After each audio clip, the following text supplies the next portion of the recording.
Halo teman-teman semua, kami dari kelompok 4 akan mempresentasikan hasil rancangan penelitian kami mengenai riset ilmu komunikasi di ranah media hiburan dan dalam lokus konten, yang berjudul Analisis Wacana Diskriminasi Terhadap Kaum LGBT di Indonesia dalam Film Pria karya Yudo Aditya. Film telah menjadi media komunikasi audiovisual yang akrab dinikmati oleh segenap masyarakat dari berbagai usia dan latar belakang sosial. Berdasarkan pendapat Sobor tahun 2012, film selalu merekam realitas yang tumbuh dan berkembang di masyarakat, dan kemudian memproyeksikannya ke atas layar. Fakta bahwa film memberikan pengaruh kepada masyarakat menjadikan film sebagai alat untuk menghadirkan realitas sosial yang direpresentasikan sebagai realitas media.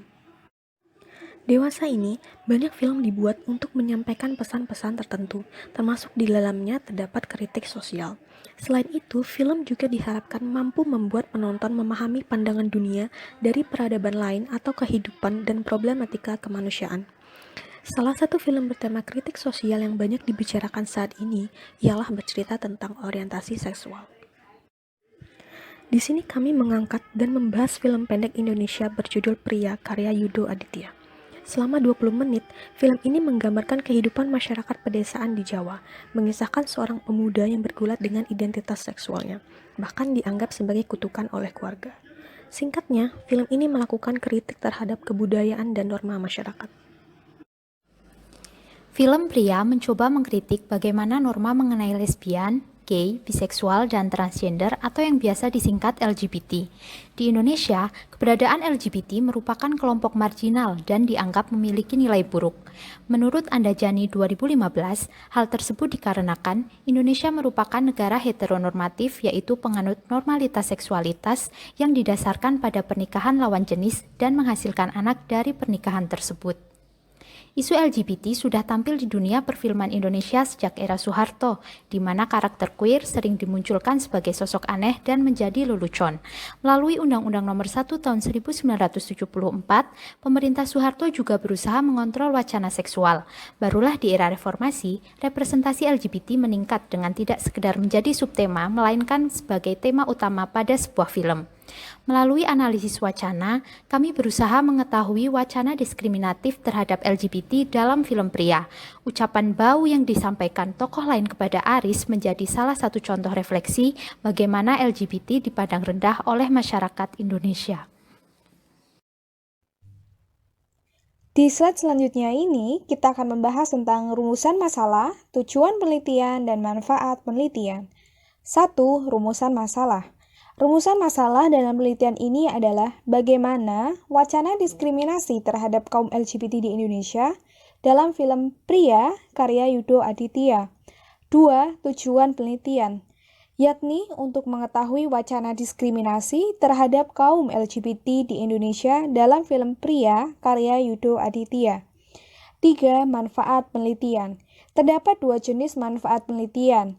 Pertama, manfaat teoritis, yaitu untuk menambah hasanah ilmu pengetahuan terkait representasi film kelompok marginal LGBT.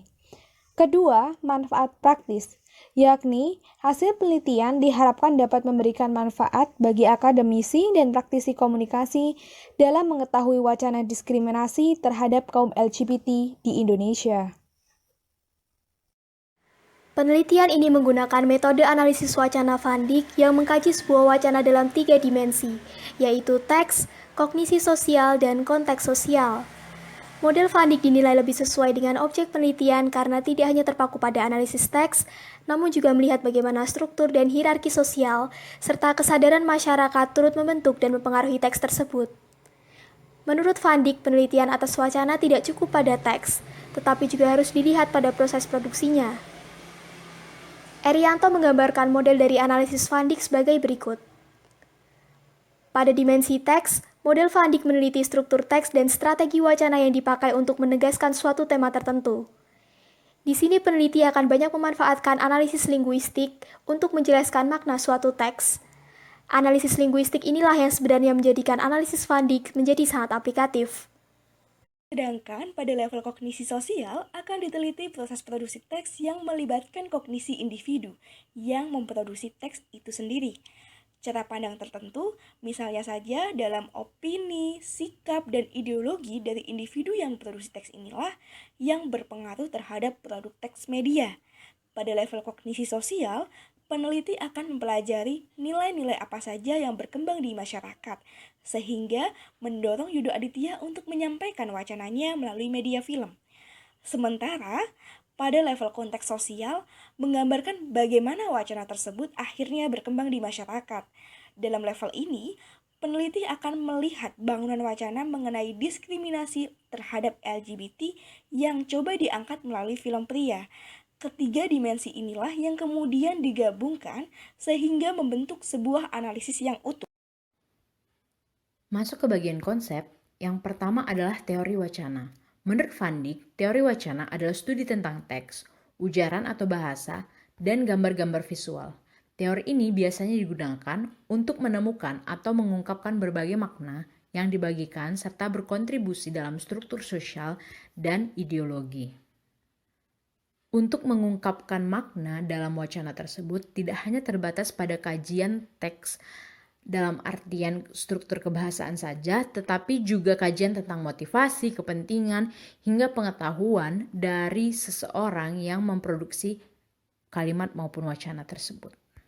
LGBT atau lesbian, gay, biseksual, dan transgender merupakan hal yang masih tabu untuk dibicarakan di masyarakat Indonesia. Hal ini karena masyarakat masih menganggap bahwa LGBT sebagai perilaku menyimpang dan membahayakan masyarakat sebagaimana di dalam gambar hasil survei dari Saiful Mujahid Research dan Consulting. Tidak heran, mereka masih sering mendapatkan diskriminasi berupa persekusi, upaya paksa dan pemidanaan, halangan atas akses pendidikan, pembubaran acara, dan sejumlah kekerasan lainnya.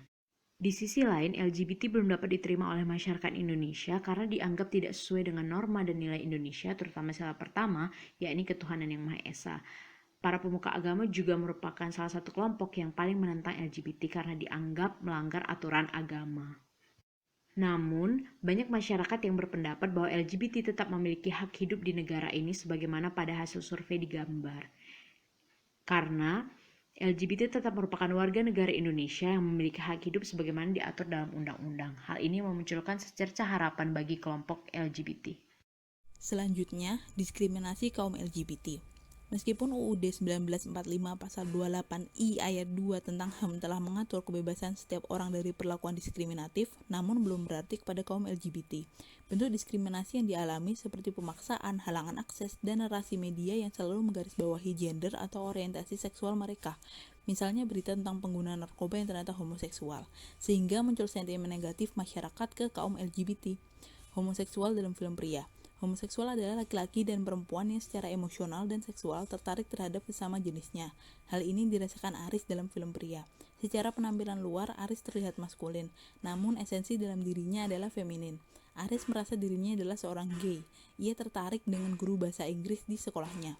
Di Indonesia, kaum gay merasakan posisi mereka tidak sesuai dengan keinginan dominan dalam masyarakat maupun lingkungan keluarga, karena bertentangan dengan budaya heteronormatif. Budaya heteronormatif adalah pandangan masyarakat bahwa kodrat pasangan adalah laki-laki dan perempuan. Pandangan ini memisahkan beberapa sifat ke dalam kelompok gender, yakni maskulin untuk laki-laki dan feminin untuk perempuan. Diperkuat dengan Undang-Undang Nomor 1 Tahun 1974 tentang Perkawinan Pasal 1 yang mengkonstruksi bahwa peran gender membentuk suatu pemahaman bagaimana peran suami istri seharusnya dijalankan.